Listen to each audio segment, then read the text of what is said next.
નમસ્કાર દોસ્તો, આજની વાર્તાનું કથા તત્વ એ સૂફી કથામાંથી લેવામાં આવ્યું છે.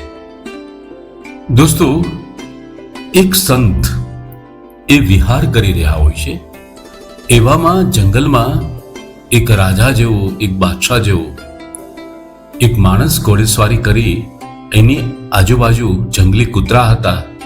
એ શિકાર માટે પોતાના લશ્કરી રસાલા સાથે નીકળ્યો હતો.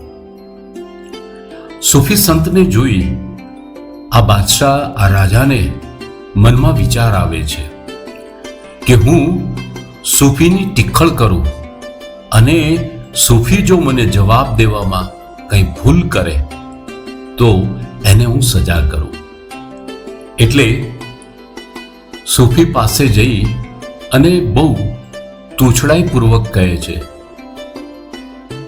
કે હે સંત, તે આ ગણવેશ ભક્તિનો પહેરો છે, તે જટા વધારી છે, દાઢી વધારી છે, તો તું મને કહે જોઈ કે તારી દાઢી વધારે શ્રેષ્ઠ છે કે મારા કૂતરાની પૂંછડી વધારે શ્રેષ્ઠ છે?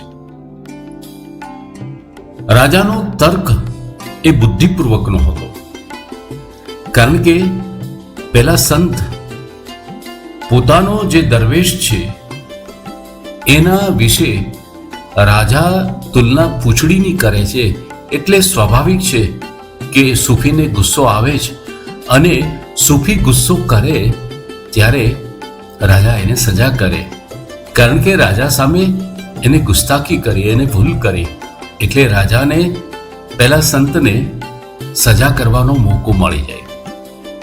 પરંતુ આ સંત એ તો સૂફી સંત હતા. કોઈ પણ ધર્મના વાડાની અંદર ક્યાંય પણ એ બંદીવાન ન હતા.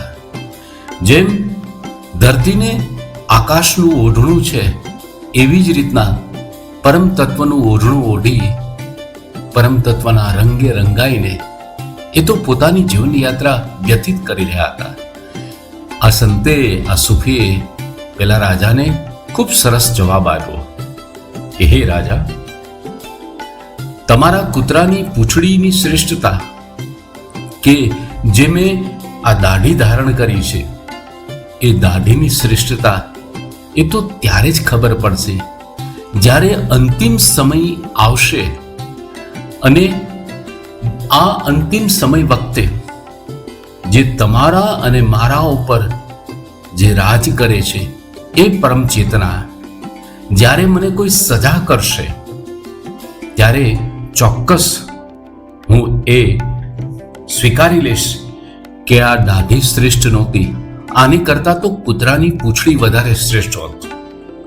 એટલે ત્યાં સુધી તમારે પ્રતીક્ષા કરવી પડશે. સૂફીનો આ જવાબ સાંભળી રાજાના અંતરચક્ષુ ખુલી ગયા. એ રાજા તુરંત એ સૂફીના પગે પડે છે અને કહે છે કે હે સંત, હે મહારાજ, હે સંન્યાસી, તમે જે આજે મને પ્રત્યુત્તર આપ્યો છે એ પ્રત્યુત્તરની અંદર મારા તમામ પ્રકારના જે ભ્રમ હતા એ ભ્રમ ભાંગી ગયા છે. હવે હું માણસ બનવા માટે પ્રયત્ન કરીશ. કોઈ પણ ગણવેશ, કોઈ પણ રીતિ રિવાજ, કોઈ પણ કર્મકાંડ એ આત્મશુદ્ધિ વગર નકામા છે. એ સંતના એક સરસ મજાના જવાબની અંદર એ પરમ ચેતનાના સનાતન સિદ્ધાંતનો શબ્દો દ્વારા સાક્ષાત્કાર રાજાને થઈ ગયો. ધન્યવાદ.